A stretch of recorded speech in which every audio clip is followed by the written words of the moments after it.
ঝিনাইদহে জাতীয় নাগরিক পার্টি এনসিপির মুখ্য সমন্বয়ক নাসির উদ্দিন পাটোয়ারির উপর হামলা ও ডিম নিক্ষেপের ঘটনায় উত্তেজনা ছড়িয়েছে রাজনৈতিক অঙ্গনে।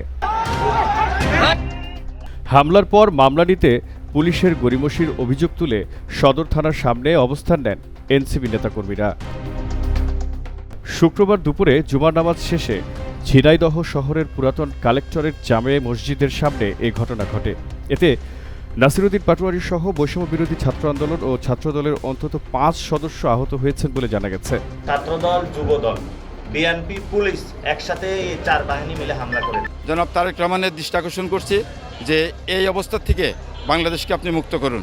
প্রত্যক্ষদর্শীরা জানান, বিভিন্ন রাজনৈতিক দলের নেতাকর্মীদের এনসিপিতে যোগদান উপলক্ষে শহরে যান নাসির উদ্দিন পাটোয়ারি। জুমার নামাজ শেষে মসজিদ থেকে বের হওয়ার সময় ইসলামী বিশ্ববিদ্যালয় ছাত্রদলের আহ্বায়ক শাহেদ আহমেদের সঙ্গে তার কথা হচ্ছিল। এ সময় পেছন থেকে একদল যুবক ডিম নিক্ষেপ করে এবং পরে হামলা চালায়। পরিস্থিতি দ্রুত উত্তপ্ত হয়ে উঠলে ঘটনাস্থলে অতিরিক্ত পুলিশ মোতায়েন করা হয়। ঝিনাইদহ সদর থানার ওসি মোহাম্মদ আসাদুজ্জামান বলেন, পরিস্থিতি বর্তমানে নিয়ন্ত্রণে রয়েছে এবং অভিযোগ পেলে আইনগত ব্যবস্থা নেওয়া হবে। তবে হামলার পর নিজের ভেরিফাইড ফেসবুক পোস্টে নাসির উদ্দিন পাটোয়ারি অভিযোগ করেছেন, পুলিশের উপস্থিতিতেই ছাত্রদল ও যুবদলের নেতাকর্মীরা পরিকল্পিতভাবে হামলা চালায়। প্রথমে ডিম ও ইট পাটকেল নিক্ষেপ করা হয়, পরে হকি স্টিক দিয়ে আঘাত করা হয় তাদের। এতে কয়েকজনের মাথা ফেটে যায় বলেও দাবি করেন তিনি। পাটোয়ারি আরও অভিযোগ করেন, হামলার সময় মোবাইল ফোন, ক্যামেরা ও মানিব্যাগ ছিনিয়ে নেওয়া হয়েছে। পরে এর বিচারের দাবিতে তিনি তার সমর্থকরা ঝিনাইদহ সদর থানার সামনে অবস্থান নেন।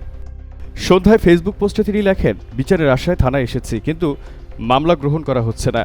পরবর্তীতে আরেকটি পোস্টে তিনি বলেন, সন্ধ্যা 7টা থেকে ঝিনাইদহ সদর থানার সামনে অবস্থান করছি, মামলা নিতেই হবে, বিচার করতেই হবে।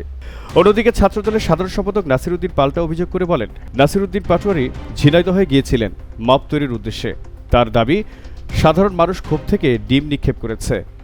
একই সঙ্গে ছাত্রদলের পক্ষ থেকে অভিযোগ করা হয়, নাসির উদ্দিন পাটোয়ারির সঙ্গে থাকা কয়েকজন অস্ত্র প্রদর্শন ও গুলি করার চেষ্টা করেছে। ফেসবুকে পোস্ট দিয়ে দুজনকে শিবিরকর্মী দাবি করে তাদের গ্রেফতারের আহ্বানও জানানো হয়েছে।